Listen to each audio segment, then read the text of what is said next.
against my enemies, yeah.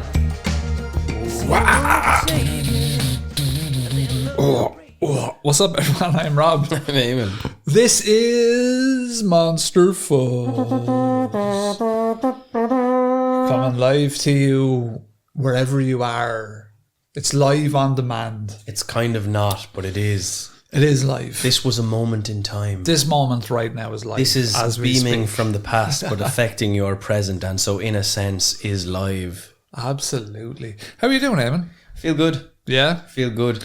We have an interesting sort of salt of the earth episode for everybody Salt of today. the earth. Salt I of like the earth that. episode. What is a Salt of the Earth episode? Salt of the earth episode. What I would constitutes say a Salt of the Earth episode? It's a kind of it's a traditional, real. Oh yeah. Folkloric, cryptidy kind of a thing. We are talking about Bloody Bones and Rawhead, who is a kind of a boogeyman of sorts. So we're getting into them predominantly. Then we're also going to get into depictions of boogeymen from other cultures as well. Oi! We are back to Brazil. Oh, very good. Bit of South America there. Yeah, that sounds Meu good. nome é Eamon. That sounds good. Is that a bit Brazilian there? Sua nome é Robert. My name is Hobart. Hobert. Is Hobart my name? No, it's not. Hobert. Hob. Hoyce, yeah. Paula always says Hob. They say R's. Hey, she's like, where is Hob? Are you going to Hobbs tonight? Hobbs. I'm like, yeah, come on, Hob. Let's get this episode out of the way about big food. Hob, that makes sense though, because like Yeah. Hoyce, crazy and all. Yeah, that. that's how they say or. And they do, when Hob. ors are together, it creates H as well. Oh, does it? So she's, it's Ferreira is how you'd spell it. Ferreira. But it's Fejera. Fejera. Fejeda. All right. So the vowel sounds don't produce the same sound that we would expect them to. All right. So you just don't know what's going on all the time, even when you know a tiny bit, a pequeno of Portuguese. Okay, no. Speaking the Portuguese. Speaking the Portuguese. So Your wife is Japanese, Mike. So before we get into it, we would like to remind everyone we are indeed on Patreon. You get your ad-free audio and video episodes. You get your access to the Discord. You get your other jazz exclusive episode, all that nonsense. You get you can pay for a year if you like as well. You get 2 months for free. And as well, if you sign up to the More Money Than Sense there, we'll get you a video call. We had a video call on patients there earlier about no chat with Lash. With Ash, yeah. He's getting a song as well. He's going to let me know what he wants. We had to kind of back up on the songs because there was too many for a while there. I just couldn't do them. Yeah, it was a bit much because like that kind of service, like if it was anything other than a nonsensical podcast, it would cost a lot more. Yeah. Basically. Well, it's not even the money. It was But it won't purely though, a time because of thing. the time involved. That's And a what I few, mean. like I was saying to Rob, a few lads have just sent a note on the DM, been like, "Oh, I'm looking for a song," and I'm like, "Yeah." And I would never charge her, because like if I have time, I like to do it. Well, you're sort of good Samaritan kind of Mother Teresa kind of character. I was like, no condoms, free songs. Mahatma Gandhi. Bandy is what they call me. So we had a video call. That was good. That was cool. Ash Yeah, was good. it's really cool as well. What's nice is that like he was telling us a lot about kind of what he's interested in, stuff about his life, and it's nice. I like just getting a taste of where people are from, what they're about. It was really nice. Yeah, it was really nice. We actually had a night. It was for me part of it, which I won't go public with, but yeah, it was a nice thing to hear and informative. Yeah. Yep. So a quick reminder to everyone. Oh, nearly had a leg cramp there. That would have been good. Check out our Instagram. Head on over. Give us a follow. TikTok is banned in America now. No, it's back. Is it back? Yeah, I came back there 12 hours later. Yeah, it was back just as I was finishing work today. Yeah, it's sad. Isn't it? Like, is it just that they agreed to do stuff? They should just ban all. They should just ban all of them. Ban it all. But sure, they're all the same. Like, so just like just ban Instagram. Literally, all you're doing when you have TikTok is like scrolling with your mouth open like that. Yeah, and that's it. I don't have TikTok. I don't. I have for the pod. I haven't uploaded in a while actually, but I need to get back to it. I just be using Instagram is just people send me funny memes, and that's predominantly what I use it for, and the occasional bit of gooning. Gooning on it, yeah, of course, as you do. You know yourself, no goon. If you want to have a goon or you've had any cryptid encounters, send them into where? monsterfuzzpodcast@gmail.com. Did you have a boogeyman experience? You know, send us in. Because the boogeyman, Or who was your boogeyman? Sorry to cut you off, but like, who was your boogeyman? The bougie man. Boogeyman. Bougie man. So Bougie. some people in Ireland call him the bougie man. The Bougie Man. I was getting a bit confused there. No. Well, I was wondering, was the Bougie Man just from like sleep paralysis? No. No? No. But I would say that could have been the genesis of it. No, I don't think so. I think at least when I was young, the boogeyman was just like a big evil ass motherfucker that was out in the dark. No, Like. but what I mean is like part, because people would have seen these shadowy figures when they woke up and did this. That where, do you know what I mean? Is that where it came from? We have some really interesting stuff about here about like where it's come from. But again, we're using Rawhead, Rex, and Bloody Bones, which is a kind of a southern legend in America, but it has some sort of Chrissy crossovers. Moshe. Yeah, no, that is interesting. My boogeyman was the little dude out of the Muppets who played piano, the dog. Yeah. What people want to write in? Let us know. Like as a child, what was your like boogeyman? Did it like? Was it represented by something that we all know? Do you know? Yeah. Michael Myers was terrified of Michael Myers. But that was like last year. I'm talking about when you're a child. No, all the way, all the time. He is the boogeyman of Haddonfield. Well, that's true. Right? Do you know what I mean? Yeah, that is true. Now, for me, it would have been him, and then that other fictional kind of weird thing I've described in the bottom. Well, not fictional, but a figment of my imagination. Eamon, I suppose we'll talk a little bit about the intro of Bloody Bones here. Let us know what the crack is. Let us know what is going on. So there's a few different renditions of this. We'll get into them all, and then at the end there's even a Clive Barker story that crisscrosses into our wonderful Emerald Isle as well. Yeah. So it's an interesting little one. Yeah. So Bloody Bones is often the name is often used in conjunction with his friend Rawhead and is a boogeyman of British folklore. Through the years, however, the stories of Rawhead and Bloody Bones spread to North America and were figuratively adopted by the South. Due to the exposure, it is believed by many to have originally originated, which is not a way that you should speak, originally originated, that it originally grew from Southern legend. But actually, it did kind of start from England and came across the oceans with people who were immigrating and stuff. As a lot of the folklore does. Yeah. So children that misbehaved were often threatened with a visit from Bloody Bones, and the name Bloody Bones itself could understandably be enough to scare bad children out of their behaviour. So the nursery rhyme goes, Rawhead and Bloody Bones steals naughty children from their homes, takes them to his dirty den, and they are never seen again. Class. Yes, that's pretty good. So it's like, 1 or 2, Freddy's coming for you. Remember Dirty Den? He was a pioneer. He was a pioneer of he did the gobble gobble, didn't he? He was sucking his finger on webcam to some young man. He got caught. Yeah. Why he was sex chatting. Yeah, but if you were a man, pioneer of sex chat. Well, sure, look, someone has to be. But why would you suck? Like the girl would suck her finger. He was probably more like, of a sexual. I want you to put it in your mouth like this. It's a bit of a weird thing to say. Yeah, no, he got caught. But look, it was consensual. Lovely. And then the song. Did he say that? I bet you taste. I don't know what he lovely. said. I'm just trying to pretend. That's hard. That's just not a nice thing to say. If he's sucking on his finger, well, it's like, worse, I suppose, to say. I bet you taste. Oh, I bet you taste fucking dirty. You Dirty Den. Sure, his name is Dirty Den. I bet you taste fucking rotten. Like he is a pioneer of the gooner, though. I mean, like you want to talk about that? He was at that lads have been gooning. No, before. but like he was like web chatting and exposed himself on the web. But in like 2000, these were consensual things. It was, I think so. Yeah, sure, it was look, consensual. With the fucking shite we have to listen to now with but that was a scandal. Like, freak parties and all. That's just a normal. Now it's just that's the 15-year-old with a webcam. That was a massive scandal. When we were in our more Puritan times of 25 years ago. Absolutely. So let's get back to the history here. The Oxford English Dictionary cites approximately 1548 as the earliest written appearance of bloody bone. The term Rawhead and Bloody Bones and such other names was used to awe children and keep them in subjection, as recorded by none other than John Locke.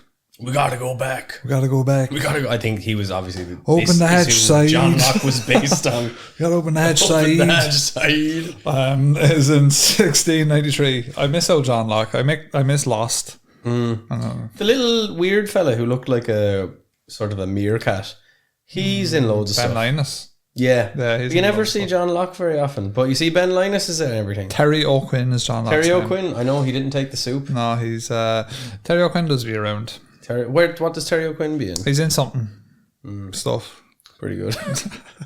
Samuel Johnson in his Dictionary of the English Language, which was first published back in 1755, defined rawhead. I thought that was when you rode someone with it with Johnny. Rawhead. Raw dog. Oh, was it? That's I the thought it was raw rawhead.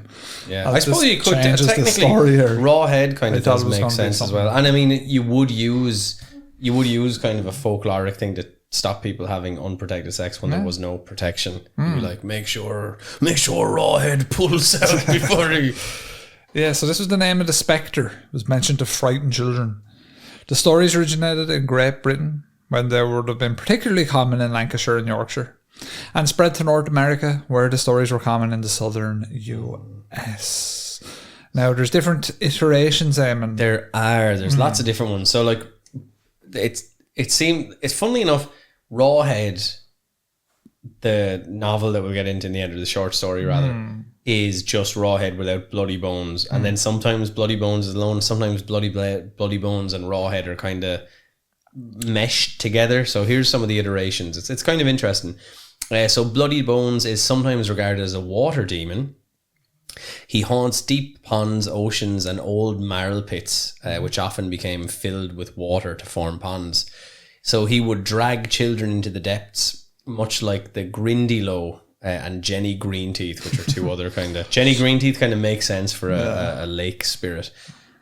Children were told to keep away from the marl pit, or Rawhead and Bloody Bones will have you. So back way back when, back in the first probably 10 episodes, I think a part of our observations of like cryptids and folklore was like how much of it is cautionary tales. Yeah, and this is very much like you see a lot of that with like a lot of the African cryptids are like bigger and badder than the already wild animals out there. So it's like, to kind of keep you away from wandering off too far. So it's like, never mind the rhinos, never mind the elephants, there's like a fucking dinosaur out here that impales the two of them and can kill them. Yeah. So well, even this, the Tikbalang guarding the tree, it's always the first one that I remember, where we talked about, the kids would fall out of the tree and break themselves up. Similar thing with here, stay away from the water. You're going to get into trouble if you wander off into the lakes or anything like that. Lake water's good way to die. Well, yeah, because they're not oxygenized, so that you don't float as easily. A lot of people run into trouble swimming in lakes. Yeah, I swam in the lake up in was it the Cumras? Oh, yeah, you did. You swam in the one with Petticoat Loose. Yeah, she didn't get me though, thankfully. That's a nice little lake there. It's a lovely little lake. But again, it sort of makes sense because you would imagine probably quite a few people did drown in that lake, and that idea of her grabbing the leg and pulling you down, which, stands to reason in water that doesn't have much oxygen in it. Yeah, because it's quite strange, like, because lakes like that, like, people can go out and just swim in, right? But then others do run into difficulty. So, like... well, these ones are some, like, not so much lakes, but I suppose rivers and stuff like that. Yeah, but I think and to be fair, you did feel it, like your buoyancy. Does it? Because obviously, well, I wouldn't be swimming too often, so you're constantly moving and you're keeping you're making sure that you're treading assisted by the water. You're treading water. Yeah, you're have a certain amount of weight that your body is trying to make sure stays afloat. But you definitely feel it, like your shoulders, your arms. So you're just fatigued. Then it must be what happens. I would imagine so, and you probably get a little bit overconfident because maybe, like, I'm a pretty good swimmer in general, so I could I would swim in the water. I wouldn't be worried about getting out of my depth. But then you get so tired, and if you're in the middle of a lake and it's a huge amount of distance, and then even just movement is slower, so like you can see how you get in a bit of trouble. And then you're probably not going to get into a lake for the crack. If you're out there having a party and you've had a few drinks, you're kind of getting into danger zone then. Yeah, so it makes sense, like, because like what I was going to say is like some people can go out and swim in a lake and come back and go, oh, that was grand, but then there probably are swimmers who aren't as good or strong a swimmer, and they go out and then they drown. So like other people who maybe would swim it would come up with the explanation that something grabbed them, something took them. Do you know what I mean? There was something in there. Especially in times when water is water, and maybe they don't understand that there's less buoyancy here, much less buoyancy here. Absolutely. And if you're a child, obviously that's a big issue. So Ruth Tongue, who is said in the book Somerset Folklore, that Rawhead or Bloody Bones lived in a dark cupboard, usually under the stairs. If you were heroic enough to peek through a crack, you would get a glimpse of the dreadful crouching creature with blood running down his face, seated waiting on a pile of raw bones that had belonged to children who told lies or said bad words. And if you peeped through the keyhole, he got you anyway. So in that case, they're sort of telling children, you know, stay whished, don't be acting the maggot, and don't be snooping around. Right. Again, in this case, probably because adults want to be left alone. Mm-hmm. But, you know, children should be seen and not heard. this is a big thing back in Victorian times thing. and all the rest of it. And back here, because you're talking about like Not even the that long ago. You 1600s. go back fucking. Yeah, I remember my Go back nanny, to when we were kids. Yeah, my nanny was saying that, yeah. Oh yeah, I Or, heard well, that. my nanny, not so much. She had one dragon sister. And she would be just like, children should be seen and not heard. I heard that a lot. Like, shut up, go out and play and stop messing, stop Yeah. annoying us, stop talking, stop being a child. It's yeah, exactly. Stop Go up having fun. Go up and sweep chimneys there or something. Yeah, in my day, it's like, come on, lady. So Old Bloody Bones is a Cornish version of Rawhead and Bloody Bones. according Marlene, it's a baby, not a Cornish pasty. So Old Bloody Bones inhabited Knocker's Hole near the village of Baldu, and there was said to have been a massacre in the area, and it suggested that he was a ghost or an evil spirit that was attracted by the carnage. So that's Jesus more of Cassidy. yeah, Cletus Cassidy there. Watch out. He'll get you. A deranged maniac gets symbiote. Yeah. In certain versions of the tale, Rawhead, this is kind of an interesting one. Rawhead is the severed head of a butchered hog who, after being brought to life by a vengeful witch, reunites with its scattered bones to find the hunter who had killed it. The abomination enters the hunter's home through the chimney and ultimately eats him alive. Nice. This is like the first vegan propaganda or something, is, right? yeah. Is that what's going on there? I sent my vegan friend a video of woodlouse eating a Venus flytrap, me facilitating that, and I was kind of wondering what the take would be. It's Did they get back to you, know? No. Well, that might be the answer there. Well, what is the take though? Do you know? A woodlouse getting eaten. Well, that's nature, isn't it? Plant. It's a plant It's eating meat, son. Well, is there technically meat on a woodlouse or? Well, okay. Well, my Venus flytrap is eating ham in the past. It's eating a real. Yeah, no, for sure. I give a ham. But I don't think vegans have a problem with the very real fact that life feeds on life. Right. Is it more just they're going, well, we don't need to do that anymore because we have other means of sustaining true. ourselves. Like if they were in the forest and living there, like no cavemen were like, I was just thinking we should start eating tofu the whole time. Do you know what I mean? Like it has to be necessity. And then it's not necessity anymore, so you can just do what you want. That would be my... Otherwise, you just die and animals live, and it's like, well, that doesn't really do much good for anyone either. And it's not like animals die a stellar class death in the wild. They'll get some other predator will get them. But sometimes deer in particular seem to have a raw horrible. goal, but like they just seem to die in all weird ways. I seen one fucking deer, I think it was a deer, maybe a moose, where their antler was growing through their fucking own skull. Always a pleasure. And you're like, what? Why nature? There's none like obviously the saying nature is metal. Like it is true though. I seen another one where a deer fell down a crack, and like it was almost like one of them seismic kind of cracks split through the ground. The fucker fell down into it, and its horns held it up, so it would have been just hanging there until it died. Jesus. So you're just like, poor old deer get a rough go, they but do like get a rough. they're just whatever it is about the poor bastards. Like, Well, they're there to be food, like. but even when they're not getting it, they're just doing stupid shit. It's like, what are you doing? It's a lads? misdesign of nature, like. See another one where like another deer. I'm gonna say, what the fuck's going on with guns? Dear. I seen another one where it had the skull. Was it?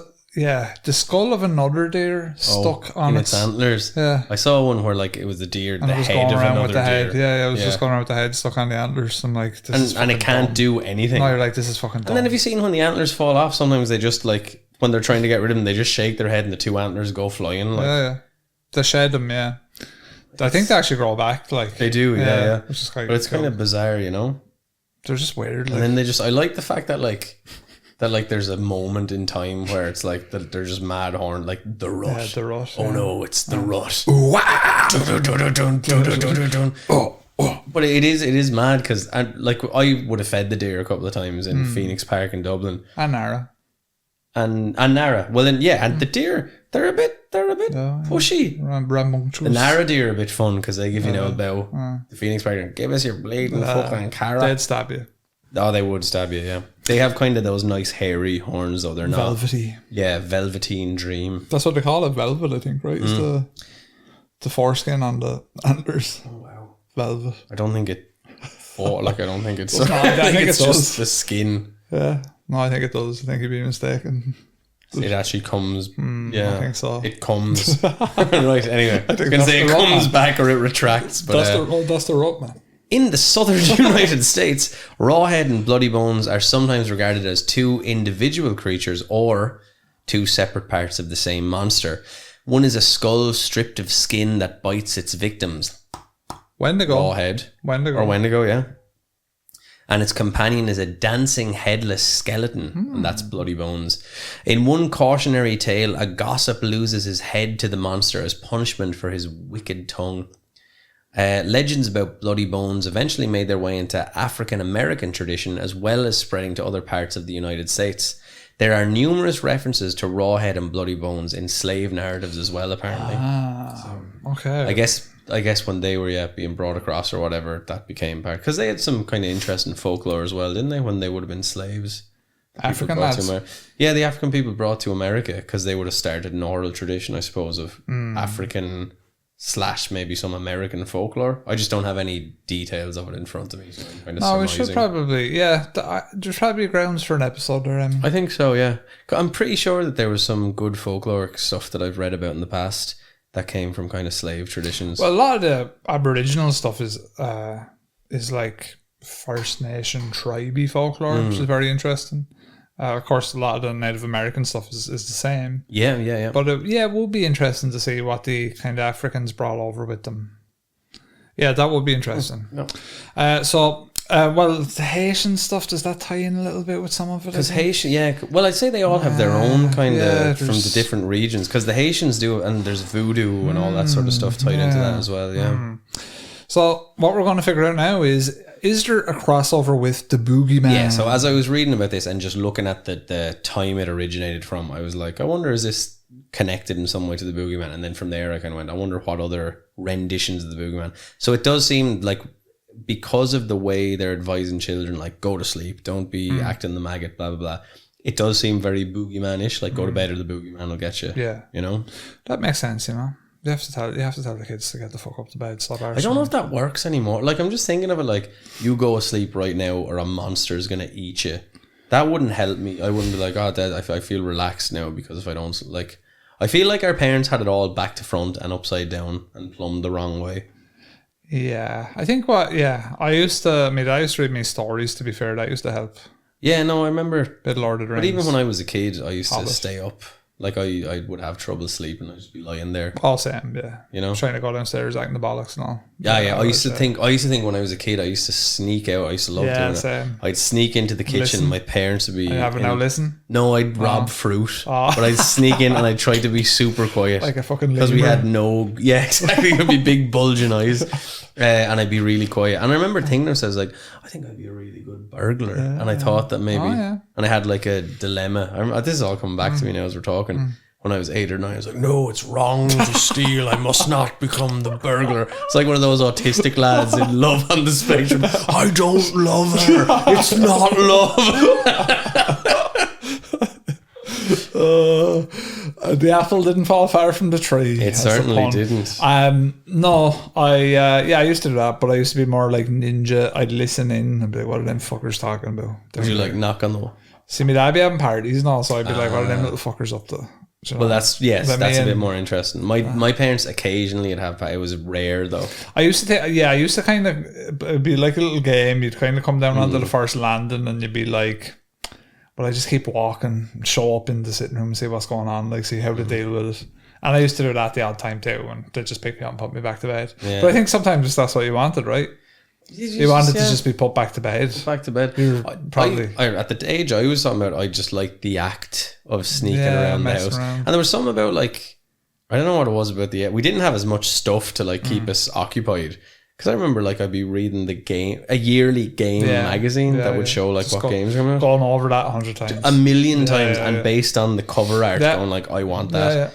Playing with toys, reading comic books. And then when you got really bored, you just sort of play lasers with my eyes, where you just keep hitting your eyes like that and play lasers.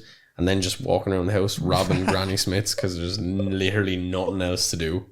And trying to deal with your own badness about being a burglar for life. Yeah. Breaking out and all in the middle of the night. We did that once or twice. Yeah, we did. Well, you were in the centre of the town. I was a bit older by the time I started acting up like that. Yeah. So let's find out about the Boogeyman. There's a big crossover with the traditional folklore of the Boogeyman and Rawhead and Bloody Bones. So because of the Boogeyman's global prevalence, or if it's not the Boogeyman, it's something equivalent, it is difficult to find the original source of the legend. The Boogeyman was first referenced for the hobgoblins described in the 16th century England. Many believed that they were made to torment humans. And while some only played simple pranks, others were more foul in nature. So you can see that even that kind of idea of the hobgoblins that's kind of from the tradition of the Fae as well. Horny Norman Osborn. Horny Norman Osborn. Was he the Hobgoblin? Was he the Hobgoblin? Who was the Hobgoblin? He was the Green Goblin. Yeah, who was the Hobgoblin? The Hobgoblin, there was a few different Hobgoblins. Ned Leeds was the Hobgoblin. That's Peter's. That's actually the Hawaiian fella in the new movies. Oh, yeah. Technically, he's Ned. Yeah. I don't think they're going to make him the Hobgoblin. I can't remember who the first Hobgoblin was. There was Ned Leeds. Was it one of the Osborns? Harry Osborn was the Hobgoblin for it, but he's been the Green Goblin as well. Yeah. There's like loads of them. There's like Demo Goblin and all those sort of lads. Demo Goblin. Yeah. Gobby the Goblin. No, Demo Goblin was like, he was another lad. Yeah, no, it's all gone. Demo Goblin. So the word boogeyman, used to describe the monster in English, may have been derived from the Middle English bug or bog, which means frightened spectre, terror, or a scarecrow. It relates to Bogart, Bugbear. Terry Bogart. Yeah, the man. And once the again, legend. a Street Fighter 6 reference that no one's gonna get. I was just listening to last week's episode. Are you okay? My Shiranu again. It was like, so stupid what we're talking about. Yeah, absolutely. So from bugbear, which apparently means goblin or scarecrow, and bear, which is interesting, an imaginary demon in the form of a bear that ate small children. Yikes. It was also used to mean a general object of dread. So the word bugaboo, with a similar pair of meanings, may have arisen as an alteration of bugbear. Boogeyman itself is I had a lot of jalapeno crisps there before we record. So did I can feel them repeating on me. I'm just trying to hold it down. Yeah. Boogeyman itself is known from the 15th century, though the Boogeyman stories are likely to be much older. Yeah, so if Blood Bones and the other lad are coming out in the 1600s, 15th century be the 1400s, and then the oral tradition probably goes back way further as well, right? Yeah, it's mad to think how much has probably just been lost to time. It's mad to think that Sam Raimi produced a movie called Boogeyman, which it's like, just to think where these things go. So this really old kind of folklore and oral tradition starts, let's just say, for argument's sake, it's the 13th or 12th century or some shit like that.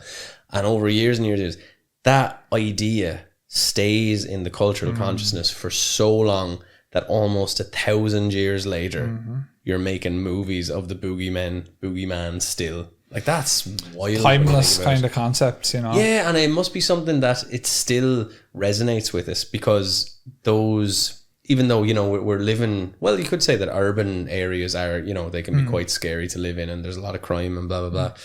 But it's mad to think that they still exist. That's still a part of us. We feel like we've evolved so much. We have, like you were saying, TikTok and all this sort of mad stuff. But at the same time, boogeyman movies, which are in a sense a visual rendition of an oral tradition, that's kind of amazing when you think about it. Yeah, and it also makes sense of why we go back to it, because I'm fairly sure that it's actually never been a safer time to live.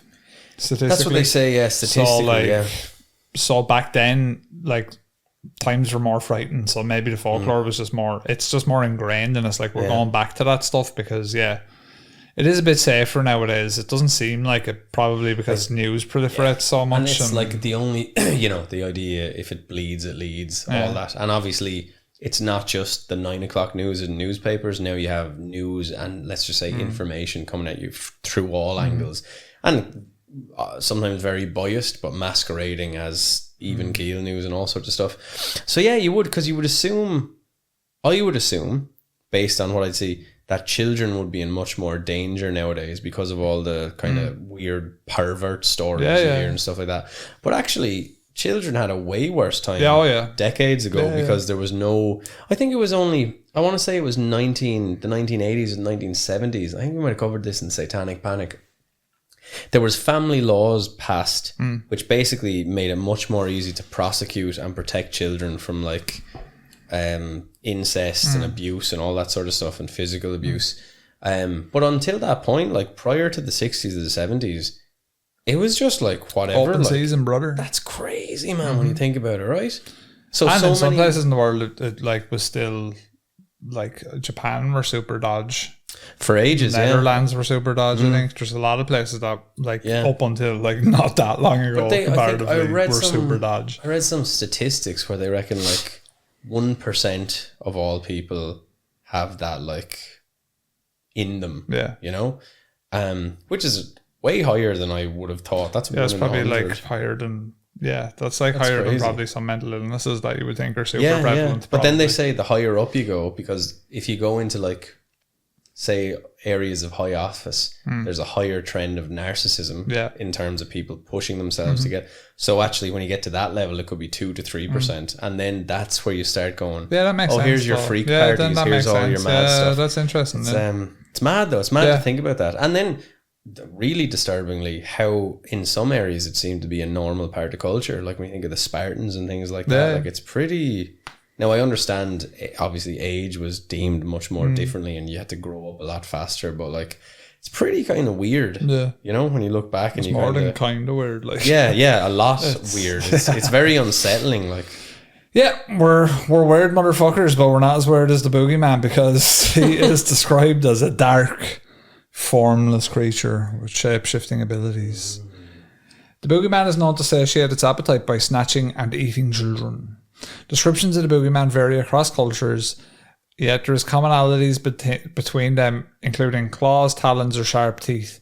So when I grew up, in my head, the boogeyman was kind of a man who was heavily deformed, probably had a big gonks head, bit like an elephant man head, and carried kids in a sack.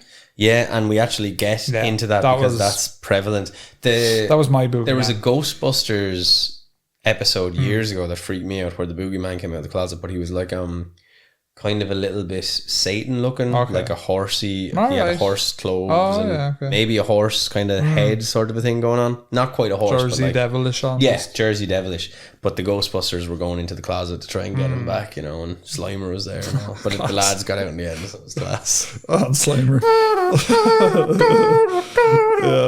So he varies across cultures. He has his claws and talons in some, sharp teeth.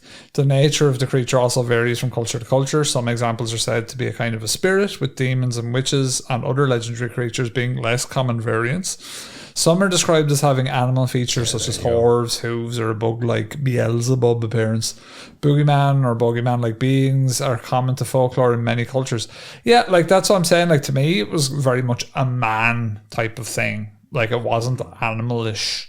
And I think there was loads of... Because even in the movie, the boogeyman, he's just like a creepy looking dude. Yeah. That's kind of shadowy. And actually, I would kind of consider the boogeyman to be like the Hat Man. Yeah. Nowadays. That's similar. The first thing that comes to my head. But we do have some other ones. So we have the Sack Man. Oh. As you were saying, put kids in a bag and take them off. So the Sack Man is a variant of the boogeyman folklore, which, as its name suggests, stuffs children in a sack. It predominantly exists in Latin American cultures, such as Argentina, Uruguay, Chile, Paraguay, Brazil, and Latin Europe, so Portugal and Spain. It's sometimes referred to as El Hombre del Costal, El Hombre de la Bolsa, El Hombre del Saco, or in Portuguese, O Homem do Saco. Some good. So I know O Homem do Saco. I knew what that meant. What a time to be alive. Genius. So all of these names either mean the sack man or the bag man. Another Spanish language variation is El Hobo Chicos, meaning the child stealer. Oh my God. Similar legends are present in Eastern Europe. You've got the Bulgarian Torbalan, which is the sack man, and as well as in Haiti and some countries in Asia. We have El Coco. Put the coconut. He's also El Coco or Kukui. Now, who's Kukui? Yeah, Tony Ferguson. Only Ferguson. Champ shit only. He's out Bless there him. with his fucking wooden kung fu yoke bless him. and then getting the habes out when he goes out on fucking for fights. Well, did I say someone describe him as the most likely to go Chris Benoit on the current UFC roster? Yeah. That's pretty much there. The most likely to go Chris Benoit on the current UFC roster. So, Oh my god. he's another version of common to many Spanish-speaking countries, the cucafera or the cucafera monster is equivalent in certain parts of Catalonia. In Spain, parents will sing lullabies and tell rhymes to children, warning them if they do not sleep, El Coco will come and get them. The rhyme originated in the 17th century, and while it has evolved over the years, it has still retained its original meaning to this day.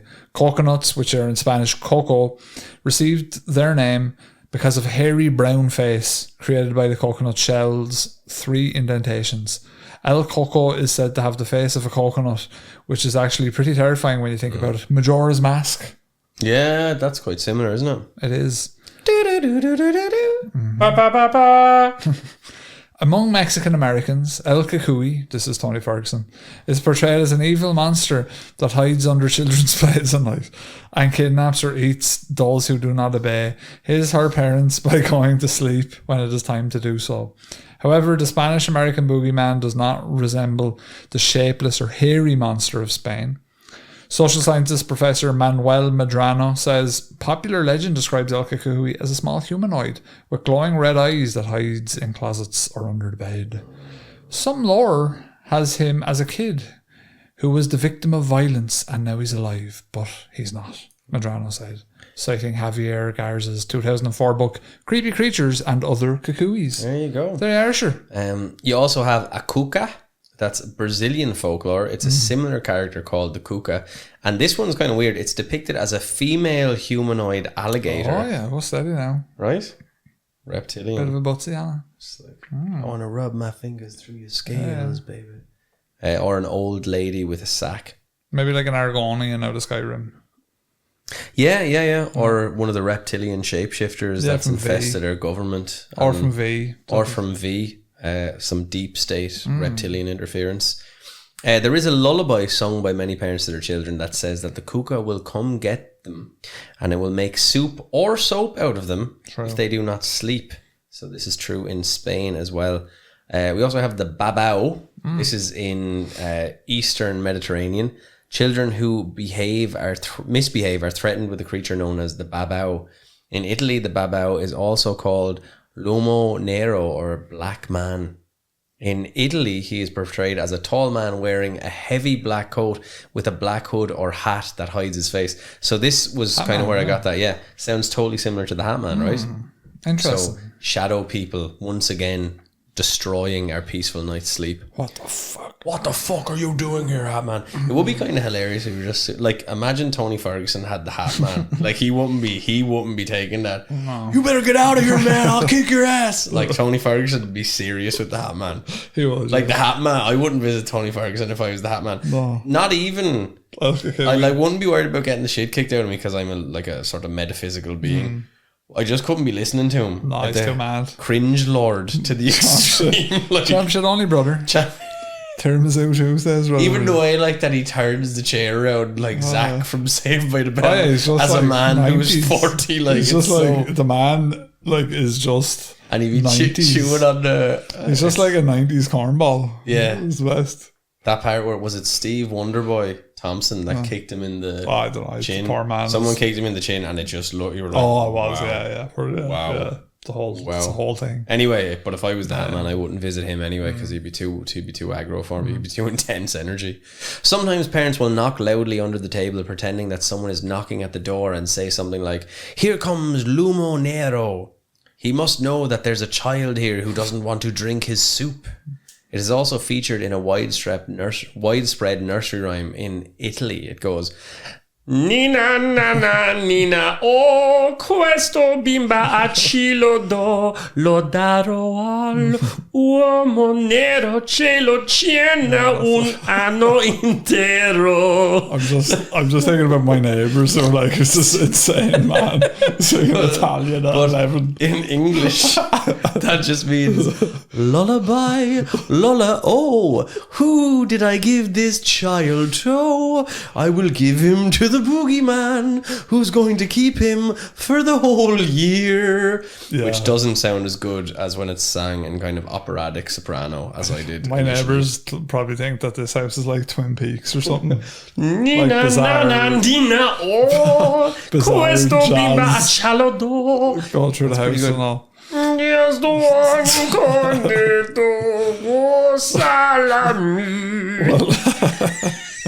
What? No, you shut up. Because I want to.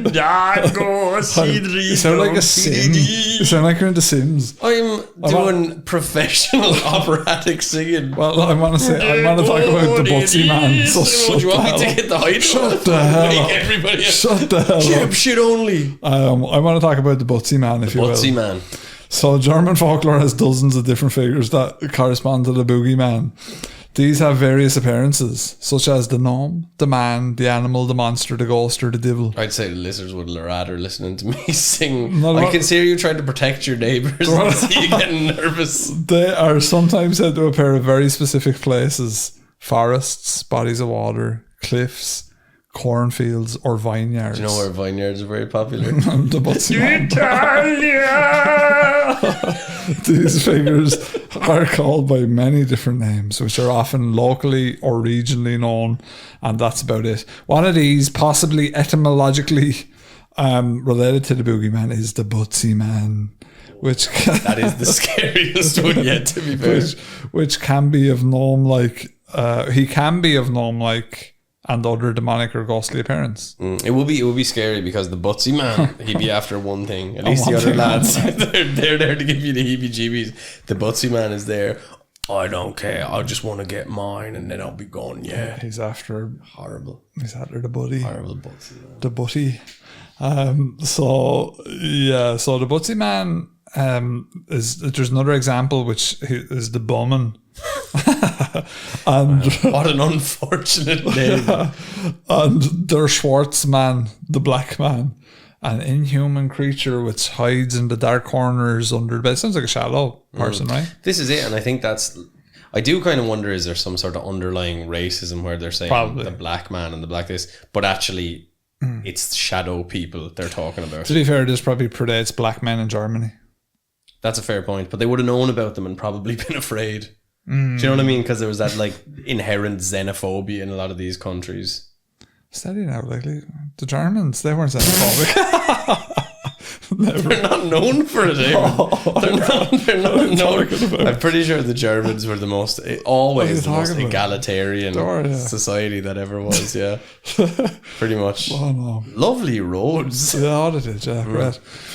These figures are called by different names. Yeah. We've got the Butsy Man, the Bogeyman, the Bowman, the Schwarzman, and we also have a figure which is part of a children's game, Wer hat Angst vorm Schwarzen Mann, which is who's afraid of the boogeyman. There's Germans listening to this now. Their mind is blown at how good I said that. That was actually very ver, and it's spelled with a W. I'm but German. You said it with a V. You probably do have.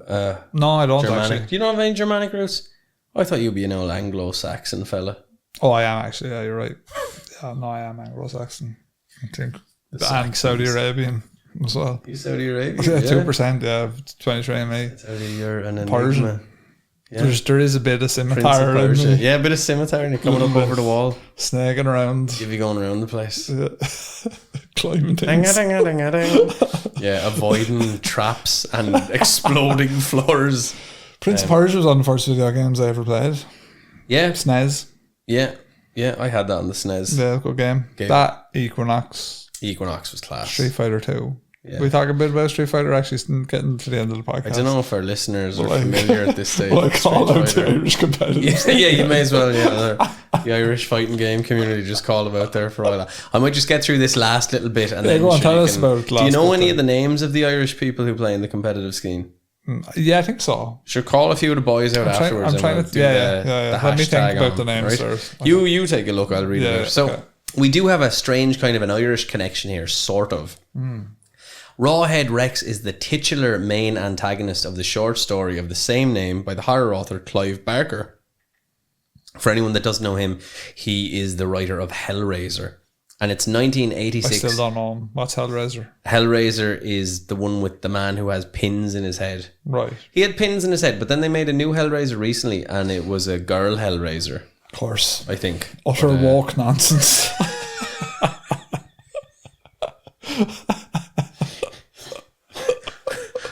I'm absolutely appalled that they turned my beloved pinhead into a woman.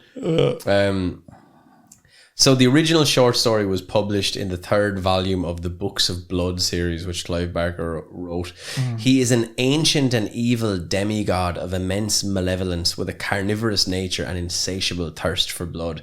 His notorious reputation was built upon his horrifying acts of consuming innocent children and subjecting women to his abhorrent acts of S.A. Watch out. The original short YouTube story algorithm. and comic were both sent in Kent in England. However, there's a 1986 film where Rawhead runs amok in Ireland, and that's where we're from. All right, so that's we are. cool. Now it is. I saw a trailer for it. Shite. It looks bogus, but it looks like it'll be real fun to watch, though. Right? So maybe we'll do a listener thing with that sometime. Yeah, maybe. And there you go. That's Rawhead Rex and Bloody Bones, a bit of boogeymen from around the world. What more could you want? What more could you want? The Boogeyman. The boogeyman. Is it the Bogeyman or the Boogeyman? Whatever you want, man.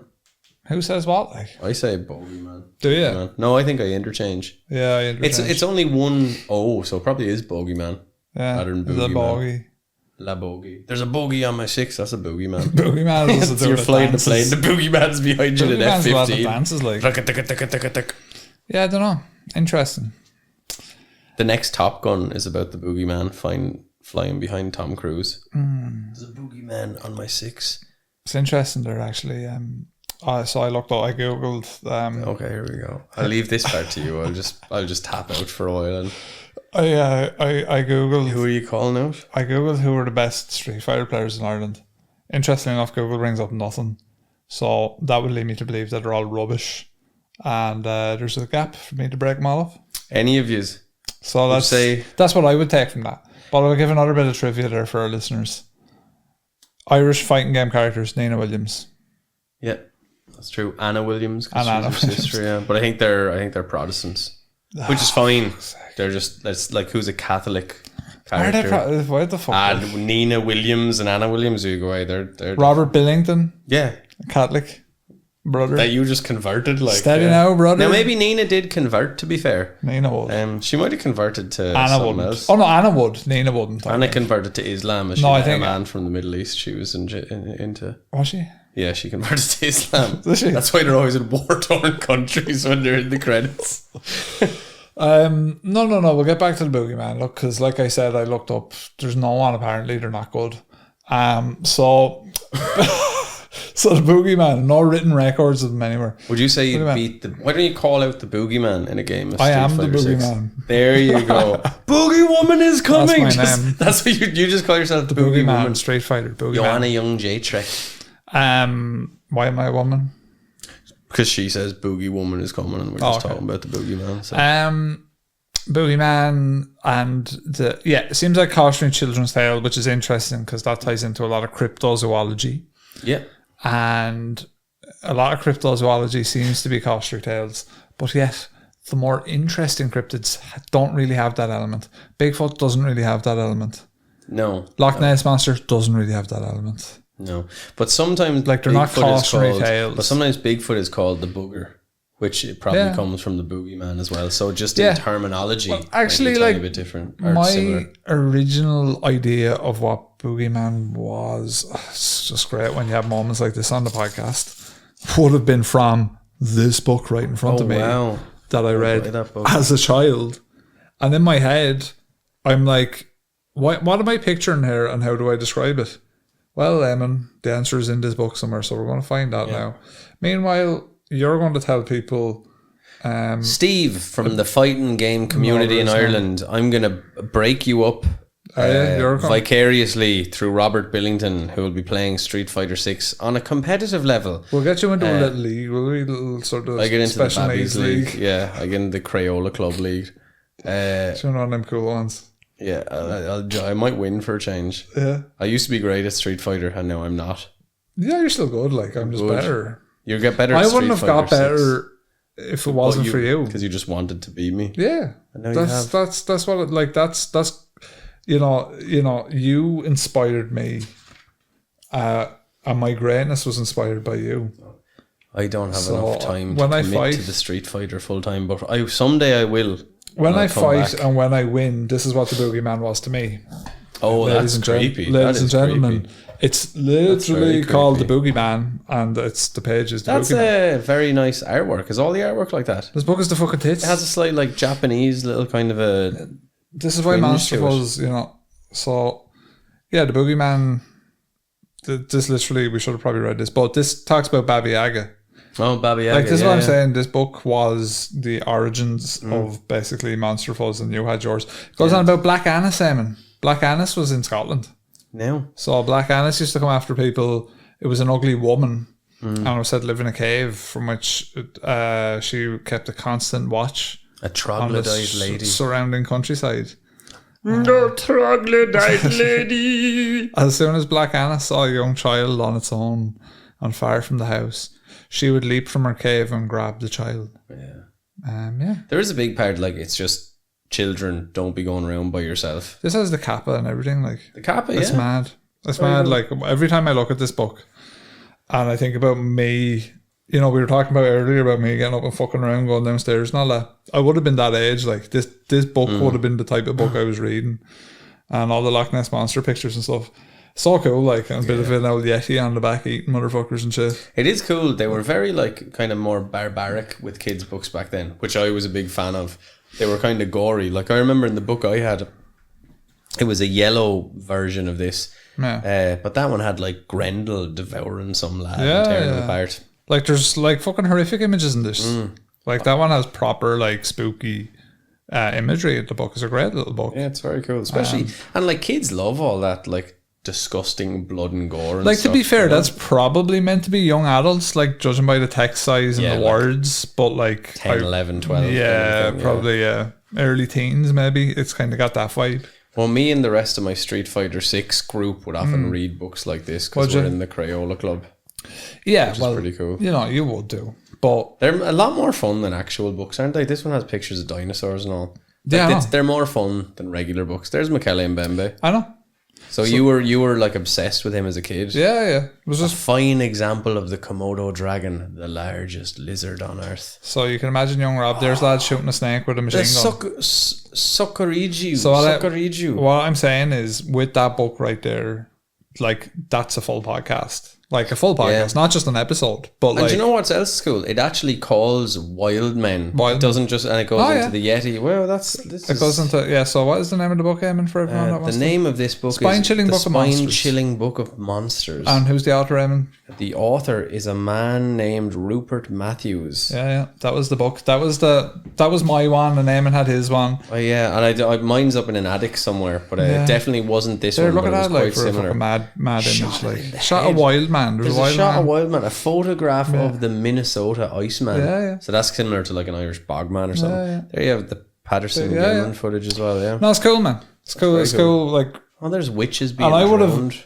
I would have totally forgotten about that book only for we were talking about on Monsterfuls. You were talking about having a book like that as a kid, and I was what the fuck? It just unlocked the memory. Like, when you're talking about Robin Fruit there, that was literally the same kind of thing where I was like, it's spooky. There's a picture of a nun praying with and a demon. That's a creepy scary. picture. That picture in particular used to frighten the shit out of me, because that demon looks really realistic. Yeah. It used to be one of the ones where I'd be like, oh Lord, I better go through more pictures. This lad has his leg cut off and all. The worshippers of Kali. We should maybe for a Patreon episode go through that book. Episode of this, yeah, just like go through some of the stories in it and stuff, because it's quite cool. Like, it's really cool Trolls, book. Like, classic Medusa monsters. stuff, You have yeah. Medusa and all. There's the Cyclops. No, it's deadly, man. Oh, Jason the there's Argonauts, Jason the Argonauts. Super cool. But anyway, look, we'll leave it there. I've been Rob. I've been Eamon. Monster Fuzz over and out. Bye.